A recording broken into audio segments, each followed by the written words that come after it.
Ready start. Tamil Nadu में सबसे ज़्यादा सीटें जीतने वाली नई पार्टी टीवीके ने बहुमत का आंकड़ा जुटा लिया है और इसके साथ ही वहां सियासी उठापटक की आशंका टलती दिख रही है।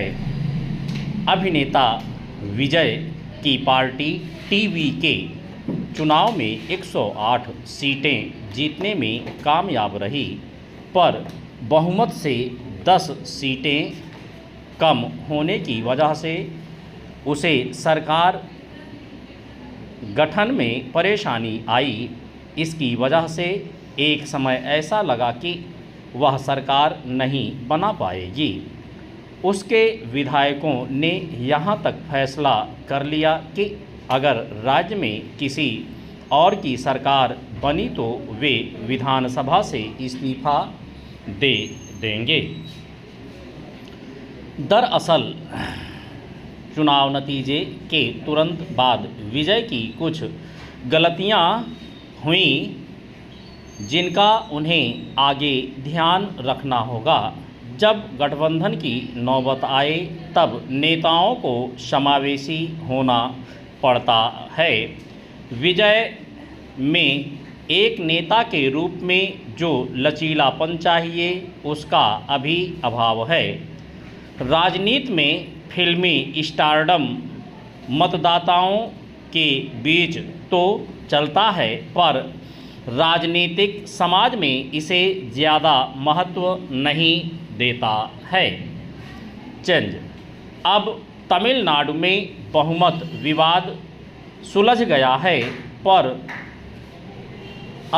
अगली सरकार बनाने के लिए जिस तरह की सियासत वहाँ हुई है वह दिलचस्प है।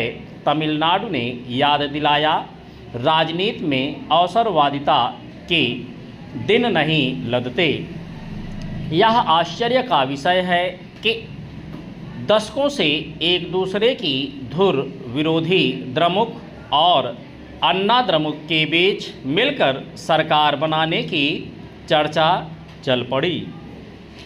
इसके अलावा द्रमुक के नेतृत्व में गठबंधन का हिस्सा रही कांग्रेस का विजय के पक्ष में आ जाना भी बहुतों को नागवार गुजरा। खुद द्रमुक ने इसे देश की सबसे पुरानी पार्टी का चरित्र बता दिया। संकेत स्पष्ट है, विजय तमिलनाडु में सरकार बना लेंगे, पर उन्हें कदम कदम पर तगड़े विपक्ष से दो हाथ करना पड़ेगा। द्रमुक को दोहरा झटका लगा है। कांग्रेस, वीसीके, भाकपा और माकपा ने राज्य में सत्ता के लिए द्रमुक का साथ छोड़कर विजय का दामन थाम लिया है। इससे यह भी पता चलता है कि द्रमुक के नेता एम.के. स्टालिन अपने गठबंधन को पर्याप्त सम्मान और समन्वय से नहीं चला रहे थे।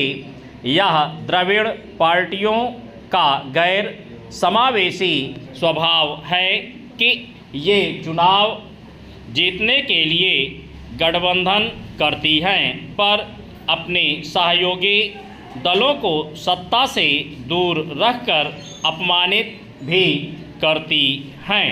चेंज। खैर, तमिलनाडु जैसी स्थिति बंगाल में नहीं बनी। यहाँ सहजता से भाजपा ने शुभेंदु अधिकारी को मुख्यमंत्री चुन लिया है। मजबूत जमीनी नेता शुभेंदु अधिकारी ममता बनर्जी पर हमेशा 21 पड़े हैं। वह भाजपा की संस्कृति में इतने घुल मिल गए हैं कि उनके नेतृत्व में सरकार का गठन स्वाभाविक है।